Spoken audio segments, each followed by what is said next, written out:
ding, tick a ding, tick a ding, ding, ding, ding. There he sits inside your local coffee shop, sporting a man bun and facial hair.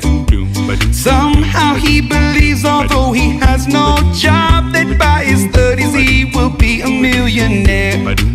M-I-L-L-E-N-N-I-A-L. Gotta love millennials. M-I-L-L-E-N-N-I-A-L. Gotta love millennials. She posts lots of selfies on her Instagram with the quote that's inspirational. Hopes to change the world while wearing yoga pants, armed with her dreams and knowledge of essential oils. M-I-L-L-E-N-N-I-A-L. Gotta love millennials. M-I-L-L-E-N-N-I-A-L. Gotta love millennials. 27 years old, trying to make it on their own. Maybe stop by leaving your parents home, but maybe we're just wrong. Criticism isn't easy for their ears. They feel like they know most everything. See, they grew up with undeserved confidence, 'cause they got trophies just for participating. M-I-L-L-E-N-N-I-A-L. Gotta love millennials. M-I-L-L-E-N-N-I-A-L. Gotta love millennials. In a couple of years, we will have to pass the torch. In a couple of years, they will be in charge, and one will be our president. Oh no. M-I-L-L-E-N-N-I-A-L. Gotta love millennials. M-I-L-L-E-N-N-I-A. Help, please pray for millennials.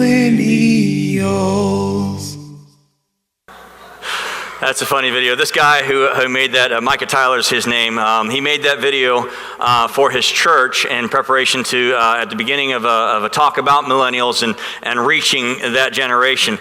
And when I went on, and now at least you'll know how to spell millennials, right? Because it's spelled, although I didn't quite get that. I had to go watch it about 5 times before I could figure out how to spell it. I went into the Google search to find some stuff on there, and how do you spell that again? Watch the video again. All right, here we go.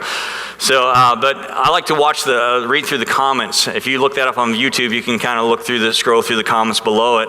And one guy on this one, made a comment on this, is if this gentleman were not singing about millennials, I would swear that he was singing about the 1920s lost generation, or the beatniks of the 50s, or the 60s hippies.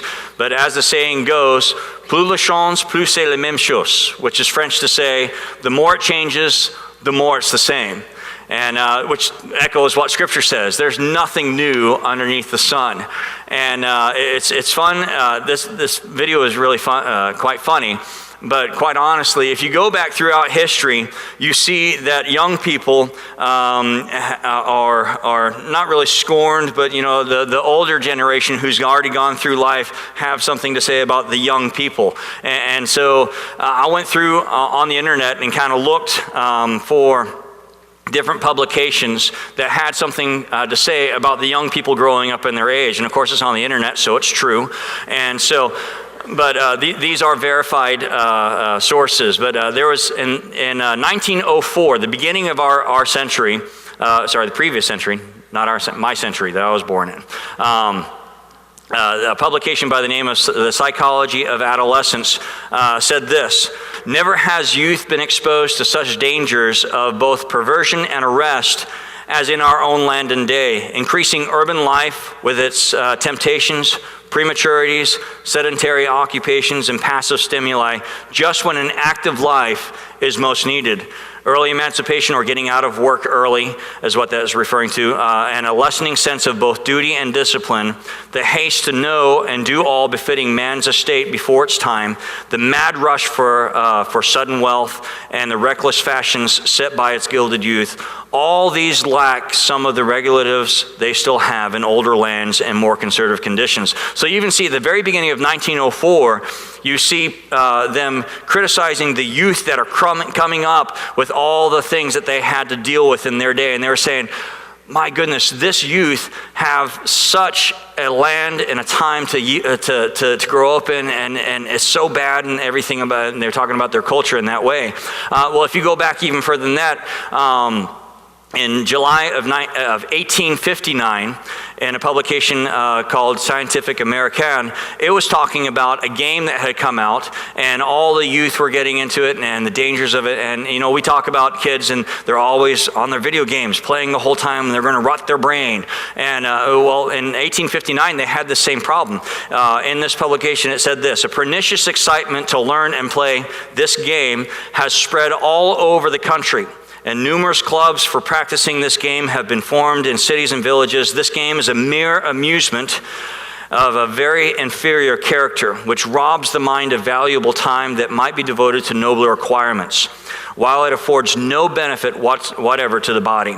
This game has acquired a high reputation as being a means to discipline the mind, but persons engaged in sedentary occupations should never practice this cheerless game.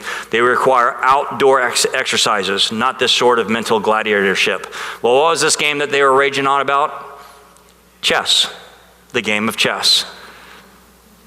In 1816, in the Times of London, they had an article that was ragging on about a dance that had come out, a dance form, and it says this indecent foreign dance called the blank, I'll tell you about it in just a moment, was introduced at the Court of England, the English court on Friday last.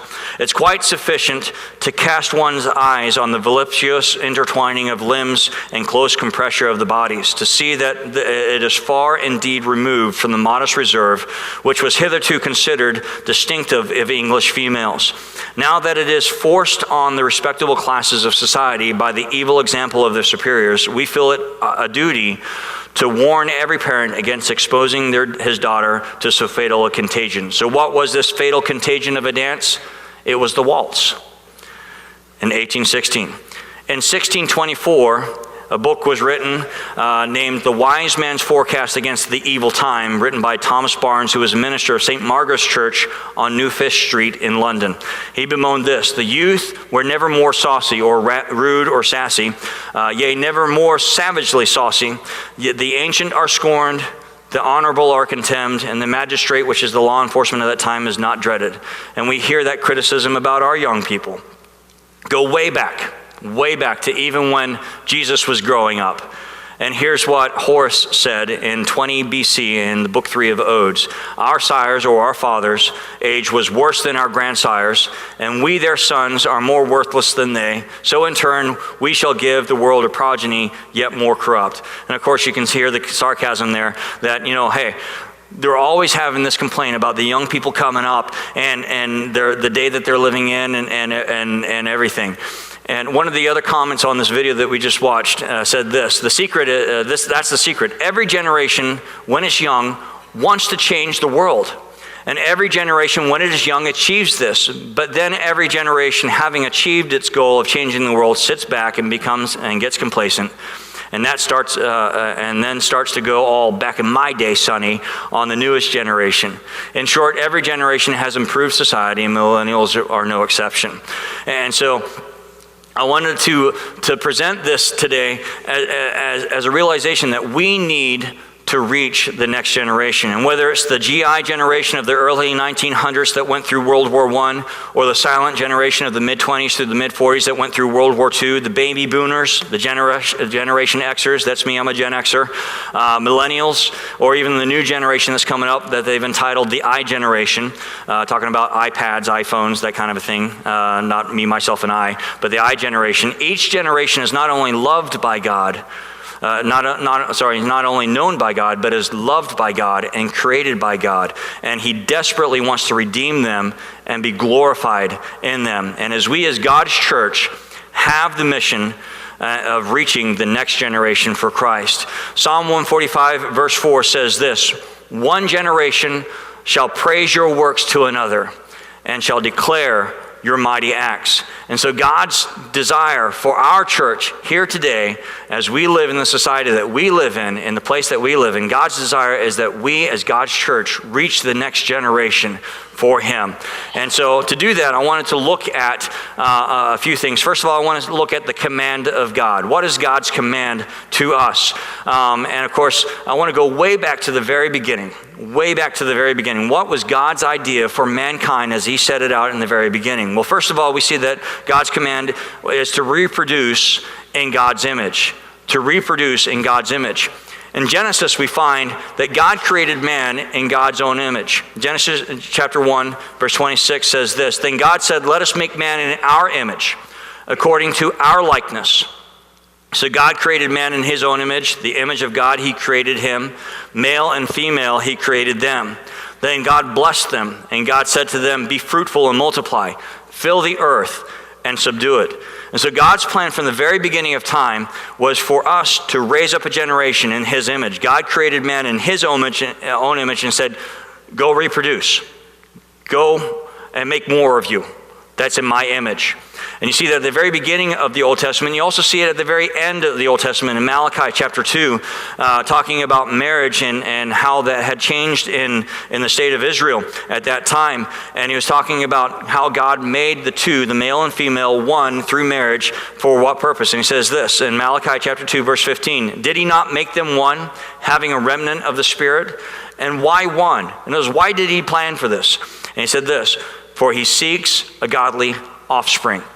God's desire is for us to raise a generation in God's image. But here's the problem. In Genesis chapter 5, we find that it says this, "In the day that God created man, he made him in the likeness of God. He created them, male and female, and blessed them and called them mankind in the day that they were created. And Adam lived 130 years and begot a son in his own likeness and after his image." Adam had a son that was in Adam's image and likeness. Why did God put that in the scriptures? Why did God find that it was important for him to record that instead of Adam having a son in God's image after he was created, Adam had a son in his likeness, in his image? Is it that Adam could somehow manipulate genes in order that way? No, not at all. The problem was that sin got in the way. Sin got in the way. And God was saying here in chapter 5 that God created man in his own image in order to worship and fellowship with God. But when Adam and Eve chose to turn their backs on God's command and chose to eat the fruit that was forbidden to them, they became sinners. And death passed upon all men, for that all have sinned, as we see in the New Testament. And so when Adam had reproduced, that same sin nature passed down into them. And see, God wants us to raise a generation that's in his image. But the problem is that we want to raise a generation in our own image. We want that next generation to be mini-me's. We want little mini-me's running around. And if you look at Jonathan and Ryan, you can just call them mini-Tims, because if you look at the pictures of me growing up and them growing up, they're almost identical. Now, not by character, all the mischievousness and all the loudness, that comes from Joni. But you know, that's not me at all. So when you talk to my mom, don't ask her questions about how I grew up. So anyway, but you know, we want little mini-me's. We want the next generation we try to make that next generation to act like us, to dress like us, to think like us, to have the same taste as us, to have the same music, the same traditions. And all the time, God wants them to follow him and not us. And if you think about it, just think about the music when you were growing up. Was that your parents' music? Nah, your parents' music was weird and just boring, and they always ragging about your rock music, and when I remember growing up as a teenager, putting a tape in for my dad to listen to. And by the way, young people tapes were those little plastic things with tape, anyway, you had to rewind them.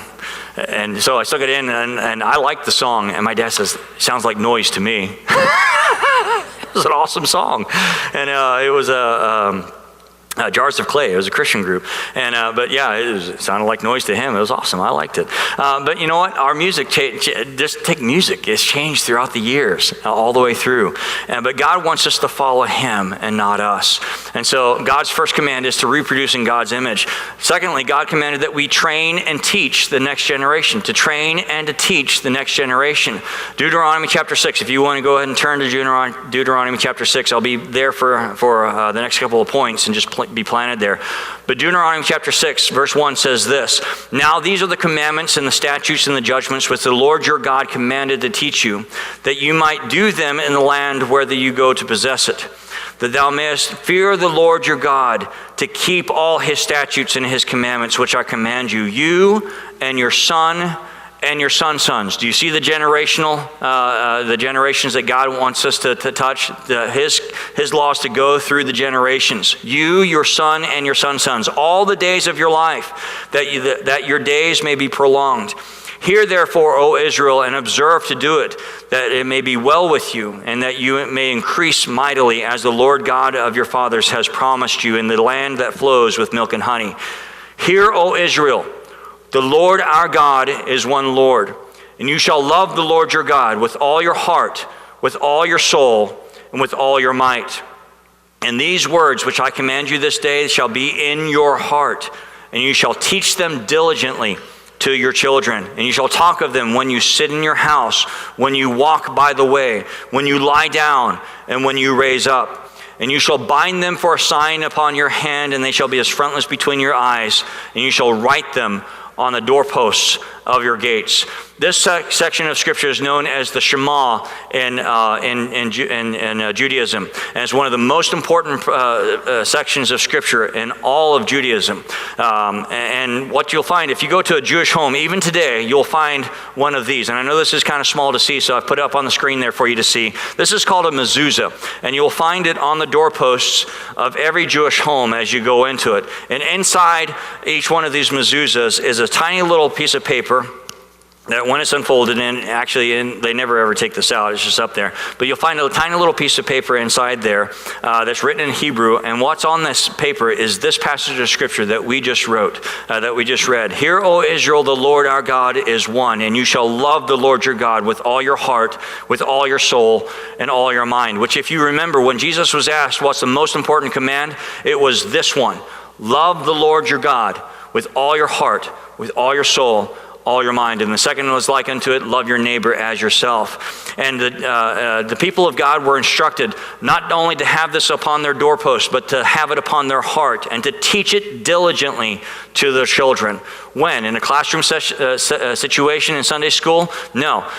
When they were sitting in their house, sitting down for dinner, watching TV, whatever it was, playing video games. Teach your kids when you're walking on the way, when you're going to school, when you're going to the market, when you're going here, there, and everywhere. Teach your kids, speak of these things. When they lie down and when you rise up, when you go into bed, when you get up in the morning. And you know, we're to use the natural opportunities in our daily routines and relationships to maximize learning experiences with our children. Every day as we go through life and we see something happen, they come home and say, so-and-so was mean to me and tripped me up. That's an awesome opportunity to talk to them about the love of God and how, the reason why Johnny was mean to you is because of sin in the world. And you know what, if we look into our own lives, that we can see that own selfishness and all that other stuff as well. All these different things, we can see how God can use us to teach them. And we're supposed to use that, even as adults. What we remember and apply to the most about God's Word happens when we conduct our day-to-day lives. Life is where the rubber of God's Word meets the road of life and circumstances. When we're at work and we have different things happen, or in life, that's when God takes God's Word and we can apply it directly to our circumstances. God wants us to use life to teach God's Word to our kids and to their kids. And if you notice there, in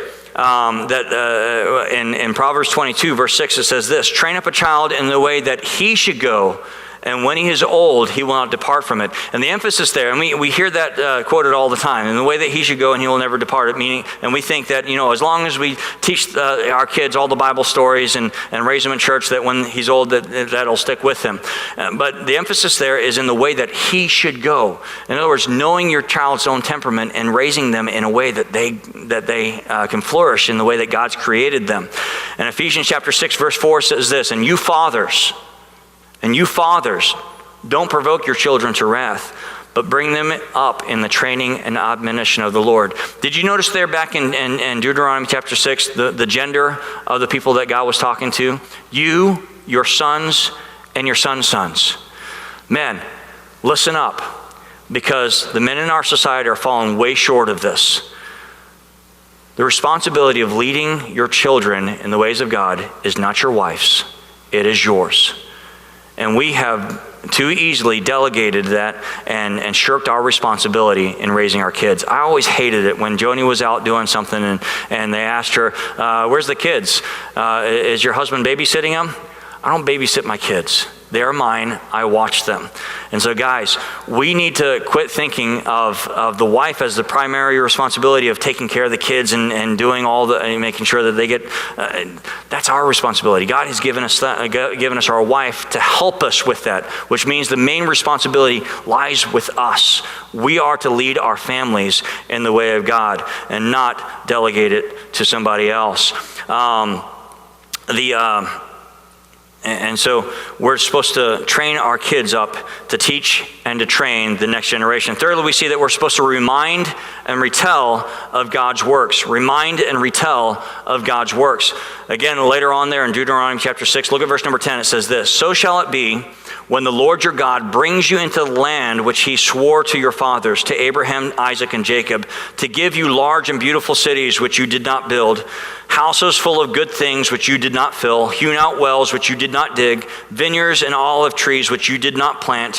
When you have eaten and are full, then beware, lest you forget the Lord who brought you out of the land of Egypt from the house of bondage.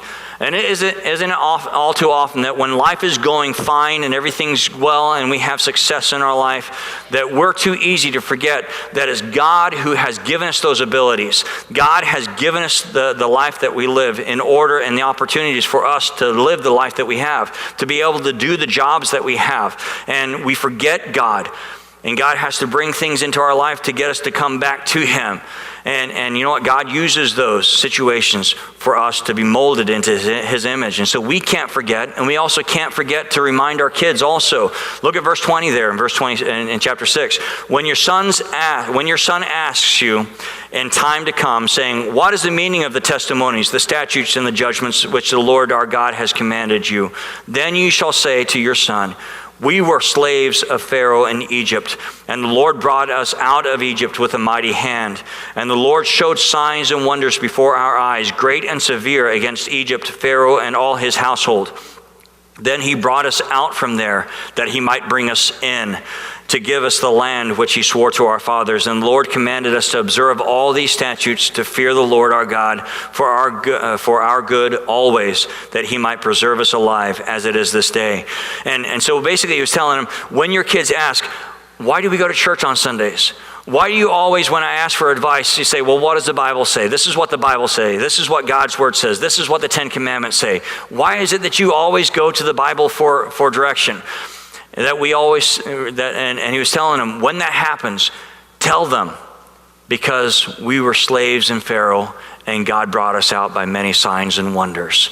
And so we have that opportunity today to remind and to retell our kids. Grandparents, parents, you have an awesome opportunity to tell your kids and grandkids of what God has done for you in your life, how he changed you.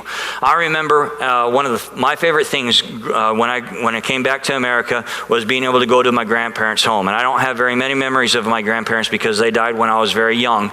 And I only got to see them once every 4 years. But one of my favorite things is being able to sit at my grandma's house and hear her tell of how God came into their family and changed everything. See, my dad grew up in a very dysfunctional home when he was growing up in the 50s and 60s. His mom and dad divorced when he was real young. His mom remarried soon after that. And as a story, as I understand it, my dad joined the Navy to get away from home, to get away from his dad, his stepfather, who drank a little bit too much, and he didn't respect his stepfather at all. And so he joined the Navy to get away. And then he started, halfway through his time in the Navy, he started getting letters from home talking about peace and love and joy in the home and Jesus. And he thought they had gone nuts and joined a cult. And then one time when he came back on furlough from the Navy, his mom convinced him to go to church, and that's when God came into his life, and he trusted Christ as a Savior. See, my dad was the very last one of his extended family to get saved, but one of the first ones to go into the ministry. And God changed them, and I loved hearing the story. And both my grandma and my dad telling me that story time and time again. And so, grandparents, parents, you have grandchildren and great-grandchildren that need to hear what God did in your life and is still doing in your life. Because by the way, life doesn't end until God calls us home, right? God isn't done working on us until we breathe our last, right? And so God should still be working in your life, and you should still be able to tell your kids, your children that are growing out of the house, of what God is doing in your life. And hey, I read this morning, and it really impacted me, what God has done. And this is something God is teaching me now. These are things that you have to pass on. And you know what? God, and this isn't the only time that when God says, when your son asked this, as they were getting ready to go out of Egypt, and God was prescribing the Passover feast and said, this is what you're supposed to do. And he said, when your son asks you, what's the meaning of this service? Why do we do this? Then you tell them, because God brought us out.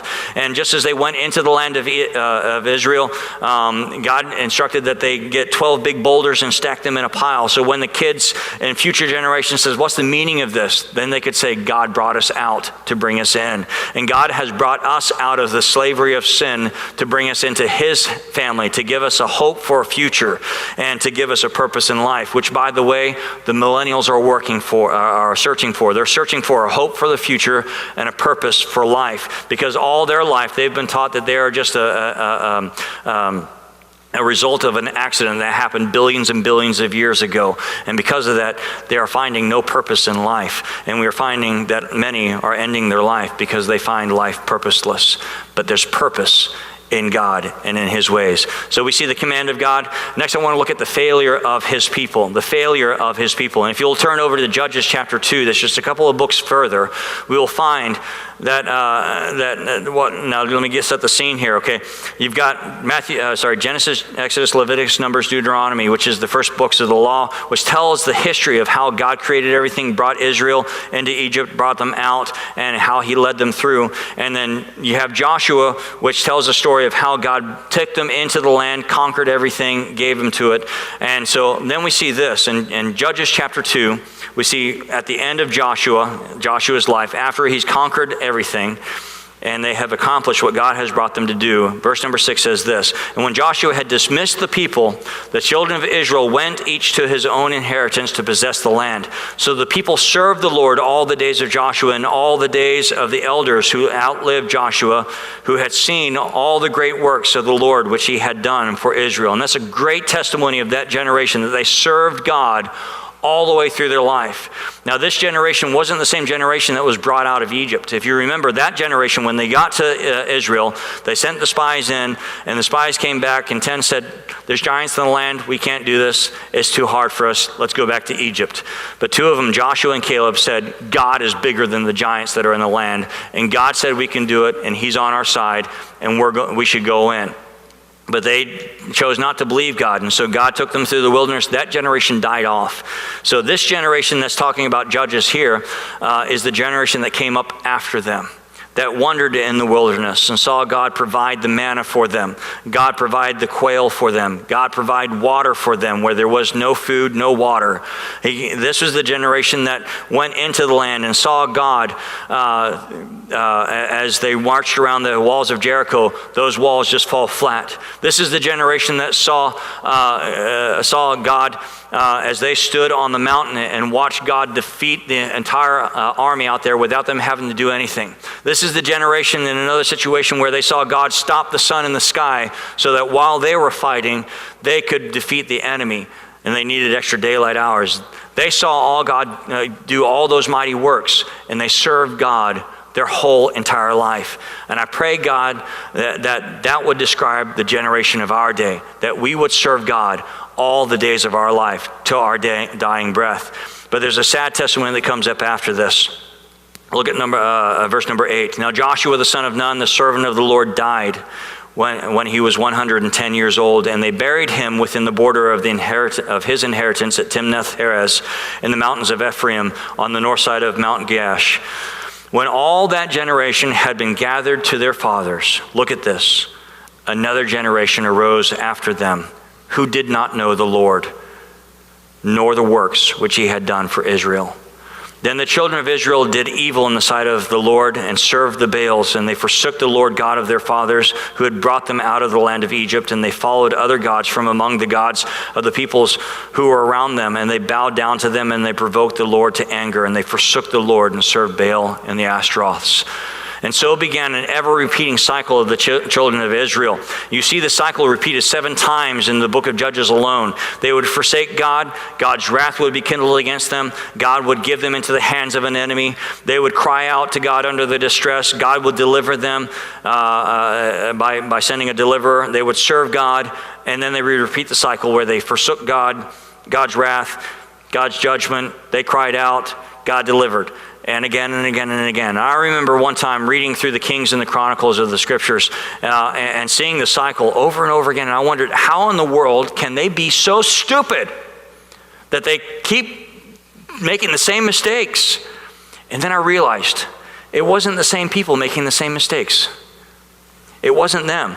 How can a generation be raised up that knew not God after a generation that served God all of their lives? And this is the problem. It wasn't the same people. It was a different generation. How in the world can that happen? How is it that an entire generation can rise up and not know God, know the things that was done for them? It was because their parents and their grandparents had failed to teach and to train, had failed to remind and to retell what God had done for them. You see, they had the law of God on their doorposts, but they didn't have God's law in their heart, and they didn't have God's law in their mouth. They did not tell the next generation. Ken Ham, who is the founder of Answers in Genesis, and also built the Creation Museum in Cincinnati, and also a life-size replica of the Ark recently, he co-authored a book entitled Already Gone: Why Your Kids Will Quit Church and What You Can Do About It, what you can do to stop it. In it, he dares the reader, and I dare you the same thing. The next time that they were in church, and I dare you to do this right now, look to your left, look to your right, see all the children that are and the teens that are in here, and then go over and see the kids that are over in the other building there. And then imagine that 2/3 of them just completely disappear, gone like that. They're no longer in church, because that's what's happening. And we've been seeing this for a while, that young people have been falling away from church once they get into college and in their 20s. Kids that have been taught all the Bible stories, that have been raised in church and sent to Sunday school, sent to church. And when they get into college and get into career and in their 20s, they drop away. And why is that? There's been questions asked by that. And one study by the Barner Group, it showed that 6 out of 10 20-somethings that attend church as teens are now completely disengaged from church. Why is that? In the study that Ken Ham did, and Brett Beamer, who is the other co-author, they asked that question: why is it? Why is it that they're falling away? And here's what that those that had left the church in a survey, when they were surveyed, said why they didn't attend church anymore. Number one answer was because the services were boring. Number two was because of legalism. And the third was hypocrisy. So if you just take that at face value, basically they saw the church as a boring place filled with people who forced superficial rules on them, on others that they themselves didn't keep. That's what they were saying. And I know that's kind of just a superficial face value thing there.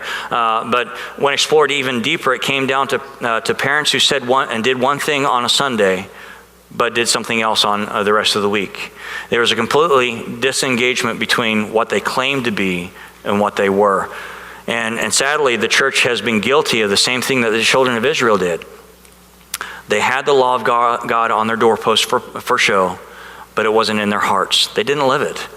And I've heard people say, I don't get it. I sent my kids to church every week. I raised them in church, and now they don't want anything to do with God. And I'm not saying that if you have a child that's outside of church that this is necessarily true with you.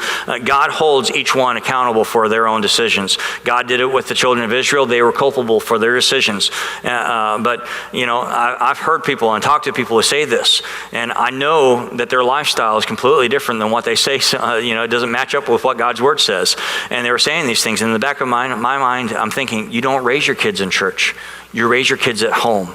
And you have to be the same at home what you say you're going to be on Sunday.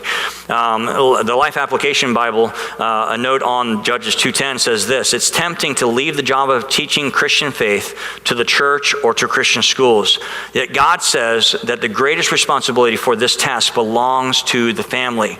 Because children learn so much by example, faith must be a family matter. You see, when God's people fail to lead the next generation in God's ways, why should we be surprised if they don't follow him themselves? Let me say that again. Why, when God's people fail to lead the next generation in God's ways, why would we be surprised if we don't follow him, if they don't follow him themselves? And when I was looking at that statement and thinking about that, I was tempted to say they fail to teach the next generation. Teaching isn't just something audible. It's something that they see by example. We have to lead them in it.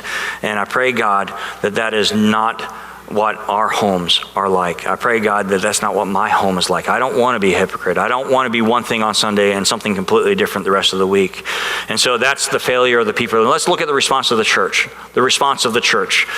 What are we going to do about it? And when I say the response of the church, I don't mean the church as an entity, as in some abstract thing, but the people. What are you and I as individuals going to do about reaching the next generation? We have to reach this next generation. First of all, we teach those that are inside. Teach those that are inside. Titus chapter 2 talks about where Paul wrote to Titus and told him, okay, you're teaching your group of people, this is what I want you to teach. It says this: but speak thou the things which become sound doctrine, that the aged men be sober, grave, temperate, sound in faith, in charity, which is, by the way, love in action, and patience.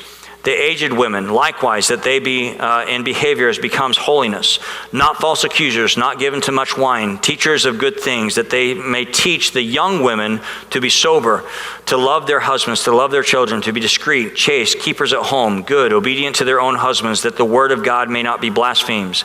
Young men likewise exhort to be sober-minded, in all things showing yourself a pattern of good works, in doctrine showing uncorruptness, gravity, sincerity, and sound speech that cannot be condemned. Do you see the correlation there in Titus?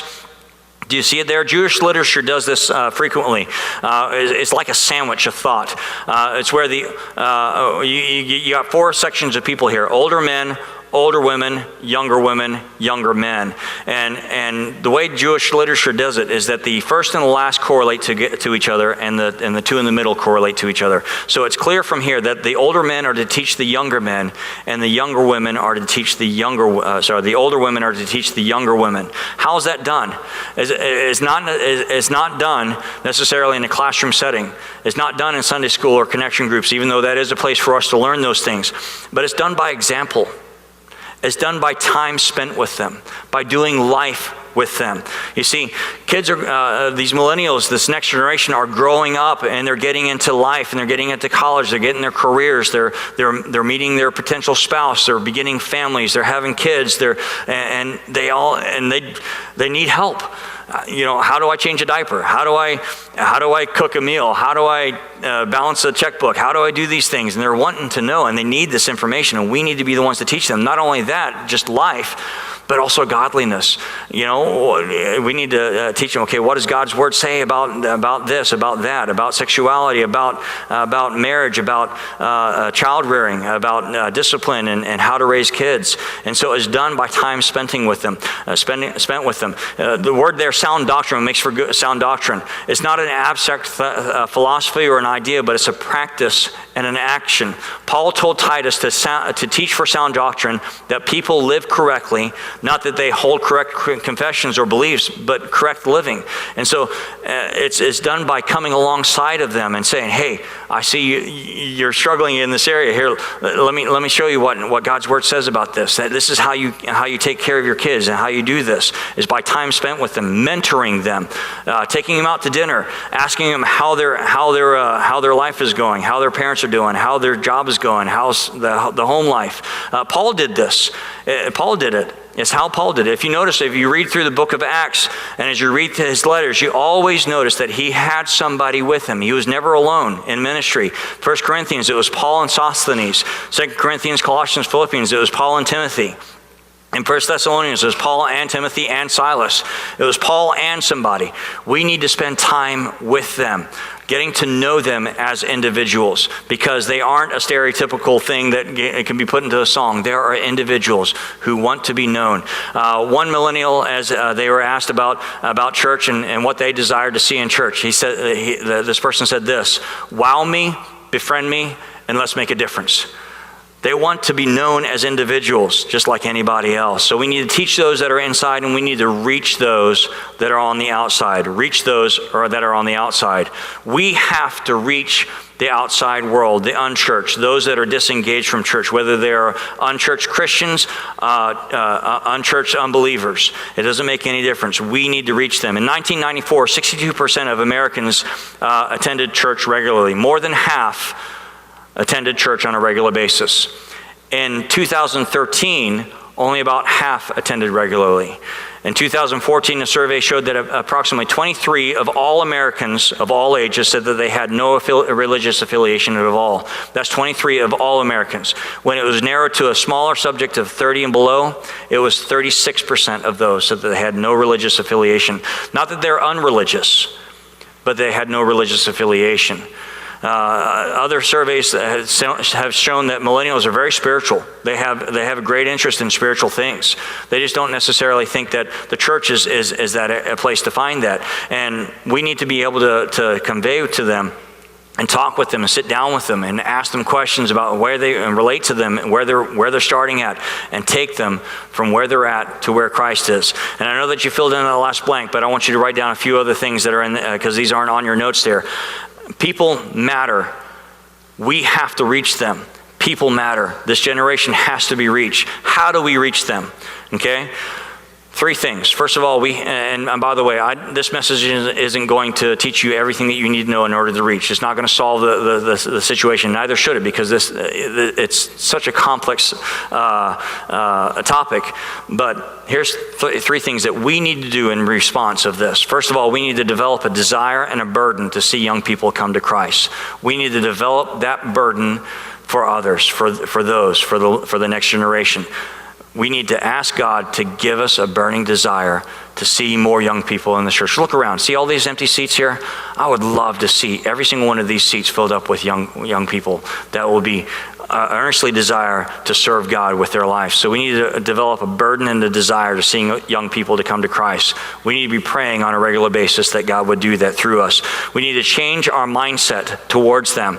Instead of looking at them as a bunch of worthless ne'er-do-dos and they're just out there, think they have all the answers. And we need to change the way we think about them. A lot of the studies that churches are doing about millennials have shown that they are very inquisitive. They are very ambitious. They have big dreams of making an impact on the world. They want to make a difference in the world that God has placed them in. And so we need to change our mindset towards them. Instead of seeing them as a nuisance and loud, and we don't like their music and the way they dress and all that, we need to learn to know them as individuals. And we also need to change our approach towards them. It used to be that we could go up to somebody and just start speaking about biblical things and they'd understand what we're talking about. But this generation that has been brought up doesn't know anything about the Bible. They don't know. If you say Romans 6:23 says this, they don't even know what Romans is. They have no idea. What is that? What is Romans? What's a book in the Bible? Where in the Bible is that? If you gave them to, they wouldn't be able to tell you, because they're so biblically illiterate, because they've not learned it. They've not been allowed to learn it. And so we need to change our approach. If you look into Acts chapter 2, Peter's talking to the Israelites there, and he goes right into it. Goes into, this is the Christ, this is Jesus, who is the Messiah that you slayed. And they knew exactly what he was talking about. But if you look back further in Acts chapter 17, do this as homework, okay? By the way, you got homework today. Acts chapter 2, Acts chapter 17. Paul is in Athens. This is a group that doesn't know anything about the Bible, but they're very religious, and he starts from that approach. He goes right back to the beginning. The God that you say you don't know, I'm going to proclaim to you. He's the one that created everything in the beginning and created you for a relationship with you. And yet we have fallen away from him because of sin. And so the approach was different. And you see this in 1 Corinthians 9, Paul says this, that he changed his approach so that way he could give the gospel there. 1 Corinthians chapter 9, Paul says this, for though I am free from all men, I have made myself a servant to all, that I might win the more.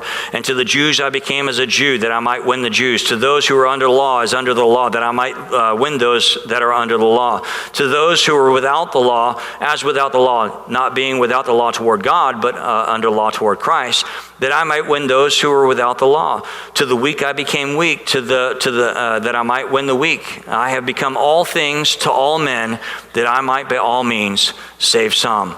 Now I do this for the gospel's sake, that I may be a partaker in it with you. See, Paul changed his approach depending upon who he was talking to. And we need to do the same thing. And I ask you this question here. Are you willing to do whatever it takes to reach the next generation for Christ? Are you willing to do whatever it takes to reach the next generation for Christ? It might mean that we have to go over and actually sit down and talk to some young people, learn about them, learn about what they're learning about, and spend time with them. It's time for us to stop ragging on the next generation and time to start loving on them and leading them and doing life with them. That's going to take patience. It's going to take persistence and a listening ear and a loving heart. Are you willing to do whatever it takes to reach the next generation?